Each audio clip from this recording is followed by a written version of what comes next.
ஒரு பிசினஸ்மேன் அவனோட பிசினஸ்ல ரொம்ப லாஸ் ஆகி ஒரு காட்டுல போய் அமைதியா உட்கார்ந்துருக்கான். அப்ப கடவுள்கிட்ட கேக்குறான், எனக்கு ஒரு காரணம் சொல்லு, நான் ஏன் உயிரோட இருக்கணும்? என் வாழ்க்கையில நான் எல்லாத்தையுமே இழந்துட்டேன். இந்த வாழ்க்கையில நான் இனி என்ன பண்ண போறேன்? அப்பதான் ஒரு குரல் கேக்குது. கடவுள் அவன்கிட்ட பேசுறாரு, நான் இந்த பூமியில புல்லோட விதைகளையும் மூங்கிலோட விதைகளையும் ஒரே நேரத்துல தான் விதைச்சேன். ரெண்டையும் நல்லா பாத்துக்கிட்டேன். புல்லு உடனே வளர ஆரம்பிச்சிருச்சு. அந்த நிலம் ஃபுல்லா பச்சை பசேல்னு ஆயிருச்சு. ஆனா மூங்கில் வளரவே இல்ல.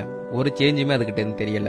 ஆனா அதை நான் கேர் பண்றதை நான் நிறுத்தல. புல்ல எப்படி பாத்துக்கிறனோ அதே மாதிரிதான் அந்த மூங்கிலையும் பாத்துக்கிட்டேன். ஒரு வருஷம் ஆச்சு, மூங்கில் வளரல.